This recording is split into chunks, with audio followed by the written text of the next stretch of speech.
स्वागत है दोस्तों मूवीज टाइम चैनल के एक और नए वीडियो में। और आज हम एक्सप्लेन करने वाले हैं उस्ताद भगत सिंह मूवी को। तो आइए इस मूवी को एक्सप्लेन करते हैं और जानते हैं इसकी पूरी कहानी। वीडियो अगर अच्छा लगे तो वीडियो को लाइक करके चैनल को सब्सक्राइब जरूर कीजिएगा ताकि आपको इसी तरह के लेटेस्ट और फ्रेश कंटेंट मिलते रहे। तो फिल्म की शुरुआत में हमें सीएम ऑफिस को दिखाया जाता है, जहाँ पर की आज नए सीएम जो है वो शपथ ग्रहण करने वाले थे। इतनी हाई सिक्योरिटी होने के बावजूद यहाँ पर बहुत सारे लोग जो है वो साइलेंसर वाली गन लेकर पहुंच जाते हैं और बहुत सारे लोगों को मार गिराते हैं। आखिरकार ये सब कुछ किसने किया है ये हमें कुछ देर के बाद मालूम चलेगा। और अब कहानी जो है वो कुछ समय पहले शिफ्ट हो जाती है, जहां पर कि एक छोटे से गांव का सीन दिखाया जाता है, जहां पर कि नए हेडमास्टर आए हुए हैं जिनका नाम शेखर राव है। शेखर राव की जिंदगी में कोई भी नहीं है, ना तो बीवी ना तो बच्चे। उन्होंने अपना पूरा जीवन जो है वो सेवा में ही निकाल दिया है। शेखर राव चाहते हैं कि इस गाँव का कोई भी बच्चा जो है वो काम ना करे बल्कि वो पढ़ाई करे। वो सारे गाँव वालों से कह देते हैं कि इन बच्चों की पढ़ाई पर जितना भी खर्चा होगा वो सारा खर्चा शेखर राव ही उठाने वाले हैं। अब एक दिन जब शेखर राव जंगल के रास्ते से जा रहे थे कि तभी वो कुछ लोगों को देखते हैं जो कि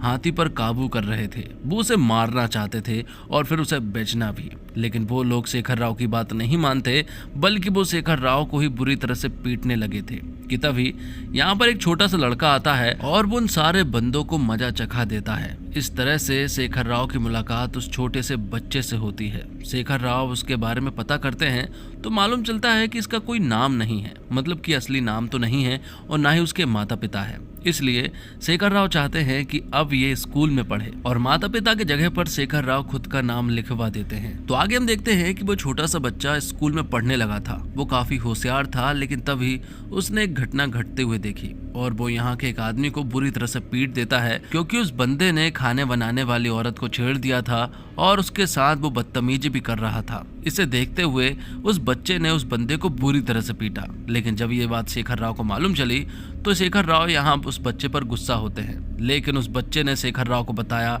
कि जो मुझे सही लगा वो मैंने किया और इसमें मेरी कोई भी गलती नहीं है। ये बच्चा जो है वो भगत सिंह की किताबों को पढ़कर बड़ा हो रहा था, इसलिए शेखर राव ने उस बच्चे का नाम भगत रख दिया था। और उसके पिता वैद्य थे, सभी लोग उन्हें उस्ताद बुलाते थे, इसलिए यहाँ पर उसका नाम उस्ताद भगत सिंह पड़ जाता है। अब एक दिन भगत शेखर राव के पास आता है और उन्हें बताता है कि स्टेट का बेस्ट टीचर का अवार्ड जो है वो आपको मिलने वाला है और सीएम भी जल्द यहाँ पर आने वाले हैं। थोड़ी देर के बाद ही सीएम यहाँ पर आ जाते हैं और वो यहाँ शेखर राव के काम से बहुत ही ज्यादा खुश थे, क्योंकि उन्होंने बहुत ही अच्छा काम किया था। वो चाहते हैं कि ये जो काम आप एक छोटे से जगह पर कर रहे हैं ये आप पूरे प्रदेश में करें, इसलिए वो पार्टी ज्वाइन करने के लिए कह रहे थे। यहाँ पर शेखर राव ने भी सोचा कि उन्हें अपनी सोच को बड़े लेवल पर पहुंचाना है, इसलिए वो पार्टी में ज्वाइन होने से मान जाते हैं। और अब ये सारी बातें सुनने के बाद भगत जो है वो थोड़ा सा नाराज हो जाता है, क्योंकि वो अपने टीचर को इस तरह से जाता हुआ नहीं देख सकता। लेकिन शेखर राव कहते हैं कि जब तू बड़ा हो जाएगा तो एक दिन मैं खुद तुझे बुलाऊंगा और तुझे एक बहुत बड़ी जिम्मेदारी दूंगा। अब कहानी बहुत साल आगे शिफ्ट हो जाती है, जहां पर कि हम शेखर राव को देख पाते हैं जो कि सीएम बन चुके थे और अब वो एक ऐसे घर में जाते हैं जहां पर की शादी हो रही थी। वो अपने सिक्योरिटी गार्ड को बोल देते हैं कि वो पीछे रहे, क्योंकि ये तो उनके घर की शादी है। कि तभी शेखर राव पर यहाँ पर अटैक हो जाता है। शेखर राव यहाँ बुरी तरह से इंजर्ड हो जाते हैं और अब वो प्रशासन का काम तो नहीं कर सकते, इसलिए पार्टी वालों ने सोचा कि एक नए सीएम को उतारा जाए ताकि वो प्रदेश की सारी जिम्मेदारी को निभा सके। तो इस तरह से नए सीएम को बनाया जाता है। लेकिन जब नए सीएम को बनाया जाता है तो उन पर भी अचानक से अटैक होता है और वो तो मारे जाते हैं। इस तरह से 2-3 सीएम का हाल ऐसा ही हो रहा था कि तभी यहाँ पर हम नागप्पा को देख पाते हैं और ये सारे अटैक दरअसल में नागप्पा ही करा रहा था, क्योंकि उसे सीएम बनना है। जब आज पंडित जी ने नागप्पा को बताया कि तुम्हारे हाथ में सीएम बनने वाली जो रेखा है वो थोड़ी छोटी है, तो यहाँ पर नागप्पा ने एक चाकू से उस रेखा को बड़ा कर दिया था और इस तरह से सीएम की शपथ लेने के लिए पूरी तरह से रेडी हो गया था। अब नागप्पा सीएम बन चुका था और अब हम गांव में ही एक आदमी रवि को देख पाते हैं, जो कि सीएम के बेटे विकी के पास कॉल करता है और उनसे कहता है कि यहाँ पर आइए, यहाँ पर आपकी बहुत खातिरदारी की जाएगी, क्योंकि यहाँ पर सारी चीजों का इंतजाम है, यहाँ पर ढेर सारा गांजा है। तो यहाँ पर विकी जो है वो अपने बहुत सारे दोस्तों को लेकर उस गाँव में पहुंच जाता है, जहाँ पर कि रवि उनका स्वागत करता है। साथ ही रवि यहाँ उन्हें अपनी प्रॉब्लम के बारे में बताता है कि हम एक बहुत बड़ी प्रॉब्लम में हैं। इस एरिया के सीआई ने हमारा 25 टन गांजा जो है वो जब्त कर लिया है और सीआई रिश्वत से भी नहीं मान रहा है क्योंकि वो ईमानदार है। इसलिए विकी जो है वो तुरंत ही पुलिस स्टेशन जाता है जहाँ पर कि वो सीआई से मिलता है। तब सीआई की पत्नी और बेटी भी यहाँ पर आए हुए थे। यहाँ पर विकी जो है वो सीआई के साथ बहुत ही बुरा करता है। वो उसकी फैमिली के सामने ही उसके सारे कपड़े उतार देता है। और फिर हम देखते हैं उस्ताद भगत सिंह को, जो कि यहाँ पर आता है और आते ही इन लोगों को बहुत ही बेरहमी से मारने लगता है। और भगत सिंह ने यहाँ पर विकी को मारा नहीं था, बल्कि उसने उसे अपने कब्जे में कर लिया था। तो भगत तो इसी गांव में रहता है और तभी यहाँ पर शर्मा जी आते हैं, जो कि भगत को एक काम देते हैं। वो कहते हैं कि फौरन से उनका एक दोस्त आ रहा है जिसकी बेटी की शादी है और उस लड़की को जंगल घुमाना है क्योंकि उसे थेरेपी की जरूरत है। भगत तो इसके लिए मना कर रहा था, लेकिन बाद में वो मान जाता है। जिसके बाद हम देखते हैं कि फौरन से जो पूरी फैमिली आई हुई है वो यहाँ पर आकर भगत से मिलती है और भगत देखता है कि उनकी फैमिली तो बहुत बड़ी है। मालूम चलता है कि छोटी बेटी की शादी है और बड़ी बेटी जिसका नाम श्लोका है उसका हाल ही में दिल टूटा है और वो अभी तक मूव ऑन नहीं कर पाई है। इसलिए वो जंगल में थेरेपी लेने के लिए आई है ताकि वो मूव ऑन कर सके। साथ ही वो अपने साथ एक डॉक्टर को भी लेकर आई थी जो कि उनकी मदद कर सके,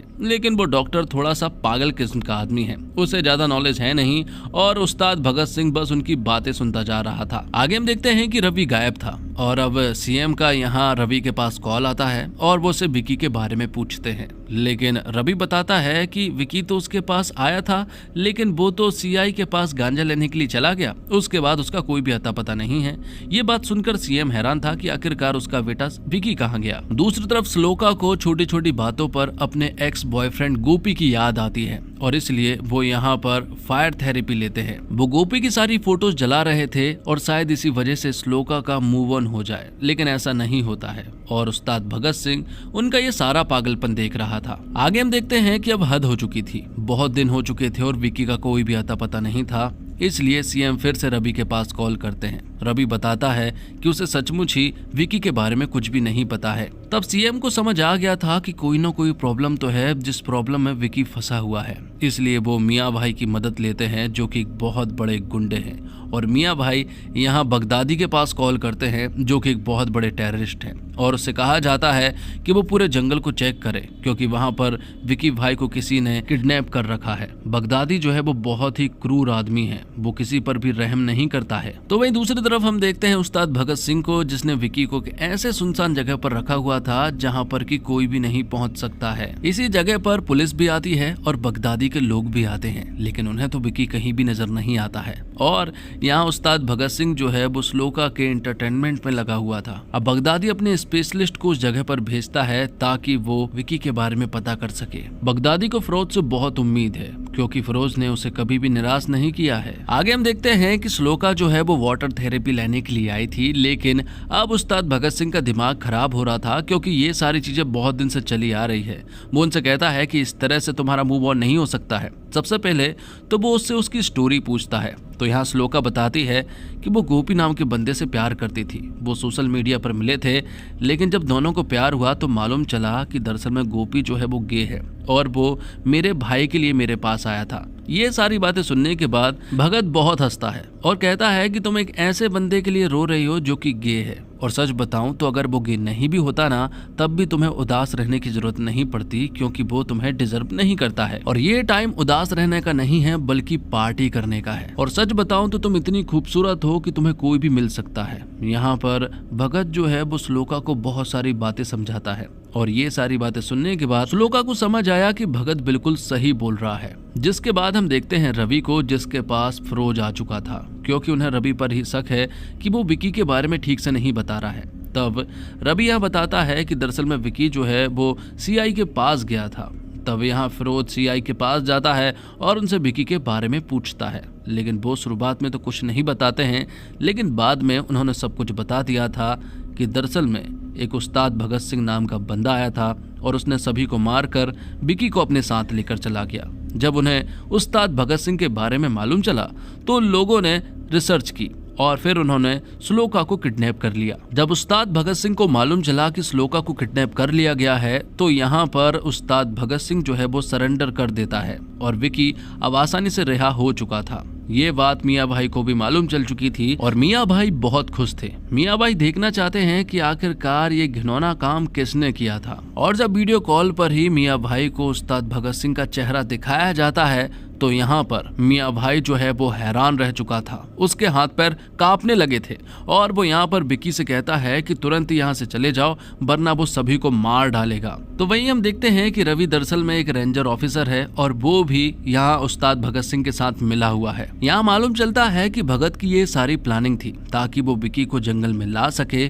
और तो और बगदादी के लोगों को भी। और अब वो चाहता है कि बगदादी खुद यहाँ पर आ जाए, लेकिन उससे पहले भगत यहाँ पर उन सभी लोगों को बहुत ही बेरहमी से मारता है और विक्की और फिरोज को बंदी बना लिया जाता है। विक्की और फिरोज जानना चाहते हैं कि आखिरकार उस्ताद भगत सिंह ये सारी चीजें कर क्यों रहा है। दूसरी तरफ ये सारी चीजें श्लोका भी जानना चाहती है कि आखिरकार ये सब कुछ हो क्या रहा है। तब यहाँ पर रवि कहानी सुनाता है और एक तरफ उस्ताद भगत सिंह। तो कुछ साल पहले की बात है जब एक रथ यात्रा निकल रही थी, लेकिन तभी यहाँ पर कुछ गुंडे आ गए। वो इस रथ यात्रा के लिए रुकावट बनना चाहते थे और तो और वो लोगों को बहुत ही बुरी तरह से मार भी रहे थे कि तभी यहाँ एंट्री होती है उस्ताद भगत सिंह की, जो आते ही उन लोगों को बुरी तरह से पीटता नहीं है बल्कि उन लोगों को वो मार डालता है। आगे जब भगत सिंह को मालूम चला कि ये सारे गुंडे दरअसल में नागप्पा ने भेजे हैं तो अब उस्ताद भगत सिंह तुरंत ही नागप्पा के घर जाता है और उसे वार्निंग देकर आता है कि अगली बार अगर ये सारी चीजें की तो मैं तुझे जान से मार दूंगा।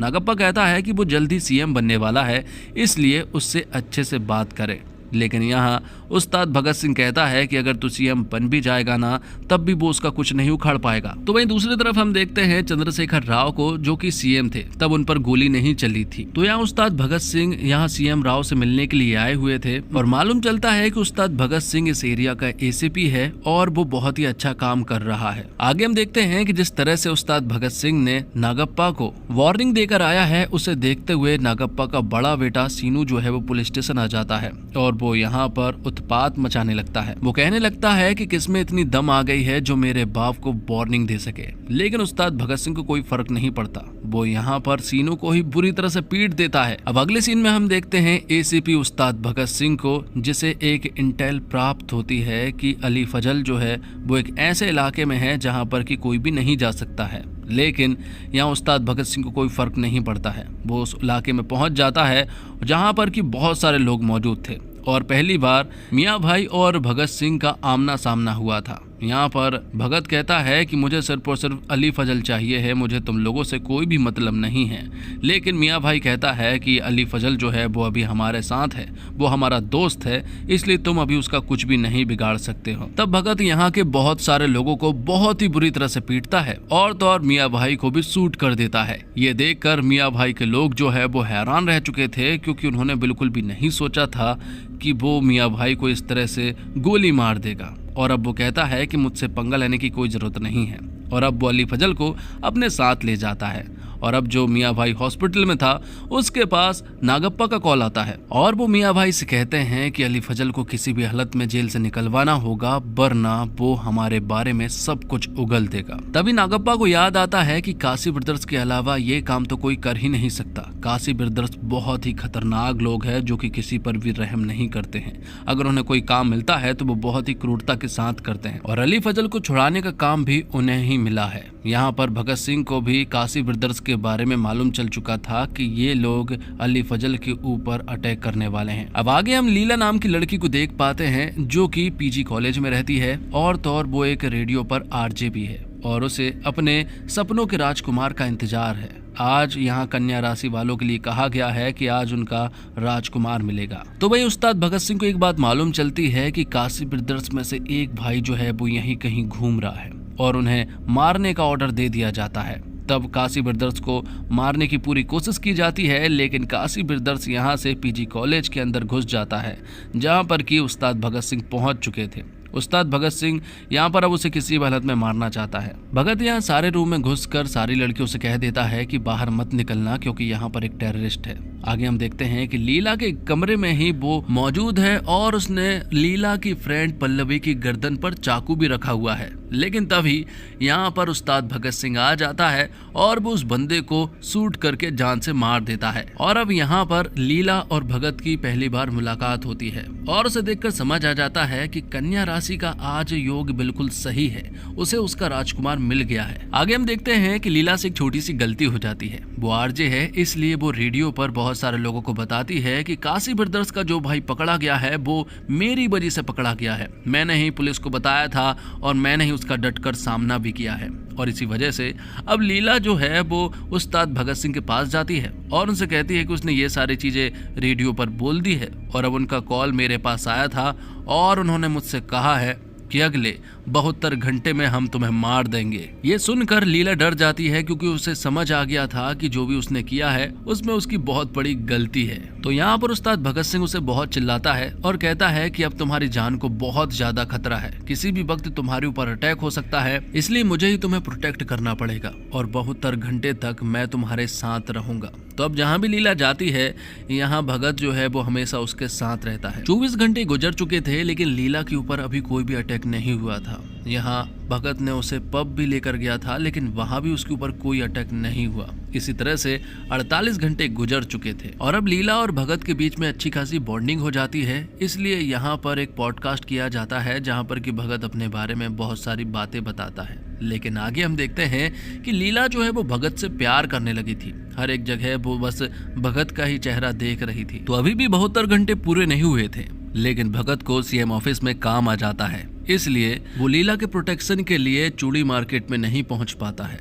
जहां पर कि लीला अकेली पहुंच चुकी थी और काशी ब्रदर्स का एक भाई अभी भी उसके पीछे था। और जब काशी उसे मारने ही वाला था कि तभी हम देखते हैं कि काशी पकड़ा जाता है क्योंकि यहाँ पर बहुत सारे लोग थे जो कि उस्ताद भगत सिंह के ही थे और तो और उस्ताद भगत सिंह भी यहीं पर मौजूद था क्योंकि ये सारी प्लानिंग थी। उसने बहुत सोचा कि काशी जो है वो खुद अपने आप चलकर आएगा लेकिन उस्ताद भगत सिंह को अब प्लानिंग करनी पड़ी और अब सभी के सामने उस बंदे को बहुत ही बेरहमी से मार दिया जाता है। तो इस तरह से काशी ब्रदर्स का अंत होता है। ये बात नागप्पा को मालूम चल चुकी थी और अब उन्हें कुछ बड़ा करना पड़ेगा क्योंकि अगर ऐसे ही चलता रहा तो वो सीएम नहीं बन पाएगा। तो सारा मैटर क्लोज हो चुका है लेकिन फिर भी लीला जो है वो किसी न किसी बहाने से पुलिस स्टेशन पहुंच जाती है ताकि वो भगत से मिल सके। वो बहुत छोटे छोटे बहाने लेकर स्टेशन पहुंच जाती है ताकि वो भगत से बातचीत कर सके और उसके साथ थोड़ा टाइम स्पेंड कर सके। भगत भी उसे हर एक चीज में सहारा देता और किसी चीज के लिए मना नहीं करता क्योंकि कहीं ना कहीं भगत भी उसे पसंद करने लगा था। आगे हम देखते हैं कि भगत के पास सीनू का कॉल आता है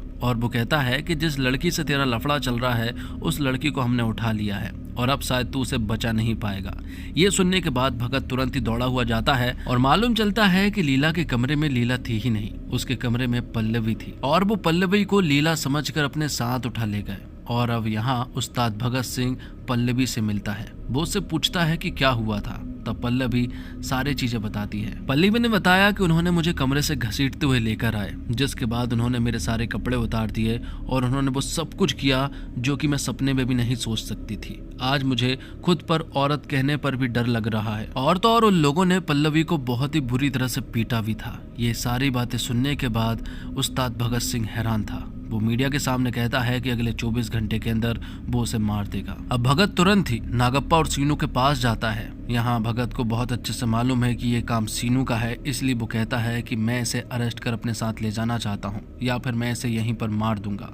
मालूम चलता है कि आज भगत का सस्पेंशन लेटर आ चुका है, मतलब कि आज वो सस्पेंड हो चुका है। लेकिन इससे भी यहाँ भगत को कोई फर्क नहीं पड़ता। वो यहाँ सीनू को जान से मार देता है और वो कहता है कि मुझे सस्पेंशन से कोई फर्क नहीं पड़ता, मुझे इस तरह की गंदगी साफ करने के लिए इस वर्दी की जरूरत नहीं है। अब तो वो और भी ज्यादा फ्री हो चुका है क्योंकि जब वर्दी थी तो बस एक गन हुआ करती थी, अब मैं हर एक चीज का इस्तेमाल कर सकता हूँ। और याद रहे अब मुझसे पंगा लेने की बिल्कुल भी जरूरत मत करना। और आगे हमें मालूम चलता है कि पल्लवी भी इस दुनिया में नहीं रही है और उसके जाने के बाद से लीला ने वो हॉस्टल छोड़ दिया था और अब लीला अपने गाँव में रहने लगी थी। आगे हम देखते हैं कि उस्ताद भगत सिंह के पास लीला के दादाजी आते हैं और वो उस्ताद भगत सिंह को लीला के बारे में बताते हैं कि वो बहुत ही ज्यादा डरी हुई है, रात को अचानक से उठ जाती है और वो बहुत ज्यादा तकलीफ में है। तब जाकर लीला की बात उस्ताद भगत सिंह से कराई जाती है उस्ताद भगत सिंह कहता है कि अगर मैं हूं तो तुम्हें क्या हो सकता है, और अगर चाहो तो मैं तुम्हारे साथ पूरी जिंदगी बिता सकता हूं। इस तरह से भगत सिंह ने उसे शादी के लिए प्रपोज कर दिया था, जिसके लिए लीला भी मान चुकी थी, क्योंकि वो तो पहले से ही भगत से प्यार करती थी और शादी करना चाहती थी। अगले सीन में हम देखते हैं कि अब भगत और लीला की शादी होने वाली है। सारी तैयारियां हो चुकी है और सभी लोग बहुत खुश भी थे। और यहीं पर हम देखते हैं शेखर राव को, जो कि किसी और शादी में नहीं बल्कि भगत की शादी में ही आए थे, और यहीं पर भगत के ऊपर अटैक हुआ था। लेकिन पहली गोली चंद्रशेखर राव को नहीं लगी थी, बल्कि पहली गोली लीला को लगी थी और उसकी जान चली गई थी। ये अटैक दरअसल में बगदादी ने किया था और उसने यहाँ पर सारे लोगों को मार दिया था। और यहीं पर सीएम राव बहुत ही बुरी तरह से इंजर्ड हो चुके थे। यहाँ सिर्फ और सिर्फ भगत ही बच पाया था। थोड़ी देर के बाद ही यहाँ पर नागप्पा आता है और वो कहता है कि मैं तुझे इस तरह से आसान मौत नहीं दूंगा, मैं तुझे तड़पा तड़पा कर मारूंगा। जो भी तेरे अपने हैं पहले मैं उन्हें मारूंगा। तब भगत कहता है तूने एक बहुत बड़ी गलती कर दी है, तुझे सबसे पहले मुझे मारना चाहिए था, अब देख मैं तेरा क्या हश्र करता हूँ। जिसके बाद हम देखते हैं कि भगत जो है वो सीएम राव से मिलने के लिए जाता है, जो कि हॉस्पिटल में थे। उनकी कंडीशन बहुत खराब थी, इसलिए उन्हें सिंगापुर ले जाना था ताकि उनका वहां इलाज हो सके। लेकिन सीएम राव यहाँ पर भगत से कहते हैं कि वो इन सबसे दूर रहे और यहाँ से कहीं दूर चला जाए, वरना उसके ऊपर भी अटैक हो सकते हैं। लेकिन इन सारी चीजों से भगत को कोई फर्क नहीं पड़ता है। तो ये सारी चीजें हो जाने के बाद भगत जो है वो जंगल में रहने लगा था और वहीं से रहकर उसने ये सारी प्लानिंग की थी। विकी को अपने साथ लेकर आ गया था और वहीं से रहकर वो सारी प्लानिंग कर रहा था। अब कहानी प्रेजेंट में आ चुकी थी और उस्ताद भगत सिंह ने ये सारी कहानी फिरोज और विकी को सुनाई और दूसरी तरफ रवि ने ये सारी कहानी श्लोका को सुनाई। आगे हम देखते हैं कि उस्ताद भगत सिंह ने फिरोज और विकी को इसलिए यहाँ पर किडनैप कर रखा था क्योंकि यहाँ बगदादी आने वाला था। बगदादी यहाँ पर आ जाता है और वो कहता है कि मुझे तुझे पहले ही मार देना चाहिए था, लेकिन अब मैं तुझे मार दूंगा। तब उस्ताद भगत सिंह उससे कहता है कि तू यहाँ पर आया नहीं गया है बल्कि तुझे लाया गया है। और यहाँ हम देखते हैं कि सीएम ऑफिस में आज नागप्पा जो है वो सीएम पद पर शपथ ग्रहण करने वाला था, लेकिन यहीं पर बहुत सारे एमएलए को मार दिया गया था। लेकिन ये एमएलए दरअसल में सीएम राव के नहीं थे बल्कि नागप्पा के थे और इन सारे लोगों को मारने वाले उस्ताद भगत सिंह के ही लोग थे। और अब यहाँ हमें मालूम चलता है कि जो फिरोज है ना, दरअसल में वो एक आईपीएस ऑफिसर है और वो भी उस्ताद भगत सिंह के साथ मिला हुआ है। वो यहाँ पर इन सभी लोगों को बहुत ही बुरी तरह से मार रहे थे क्योंकि ये सारी उन्होंने प्लानिंग की थी ताकि वो बगदादी को यहाँ पर ला सके और उसे बुरी तरह से मार सके। अब यहाँ से उस्ताद भगत सिंह डायरेक्ट नागप्पा के पास जाते हैं और उससे कहते हैं कि सब कुछ खत्म हो चुका है, तुझे बहुत अच्छे से मालूम होगा, मतलब कि अब तू कोई नहीं है। भगत उससे कहता है कि सुसाइड करना ही एक बहुत अच्छा ऑप्शन है, वरना जिंदगी भर जेल में चक्की पीसनी पड़ेगी। तब यहाँ नागप्पा ने सुसाइड कर लिया था। आगे हम देखते हैं कि भगत जो है वो सीएम राव के पास जाता है क्योंकि अब सीएम राव जो है वो बिल्कुल ठीक हो चुके थे। लेकिन सीएम राव कहते हैं कि अब सब कुछ बदलने का टाइम आ चुका है, अब मैं चाहता हूँ कि तू सिर्फ पुलिस स्टेशन तक सीमित ना रहे बल्कि तू पूरे प्रदेश को संभाले। मैंने तुझसे वादा किया था कि मैं एक दिन तुझे यहाँ पर जरूर बुलाऊंगा और मैं तुझे एक बहुत बड़ी जिम्मेदारी सौंपूंगा। मतलब कि सीएम राव जो है वो भगत को एक बहुत बड़ी जिम्मेदारी देने वाले थे और वो जिम्मेदारी दरअसल में सीएम का पद था। और इसी के साथ ये वीडियो यहीं पर समाप्त होती है। उम्मीद करता हूँ दोस्तों आपको वीडियो पसंद आई होगी। वीडियो पसंद आई हो तो वीडियो को लाइक करके चैनल को सब्सक्राइब जरूर कीजिएगा ताकि आपको इसी तरह के लेटेस्ट और फ्रेश कंटेंट मिलते रहे। मिलते और कमाल की वीडियो के साथ, तब तक के लिए आप हमारे चैनल के साथ बने रहिए। धन्यवाद। जय हिंद, जय भारत, जय श्री राम।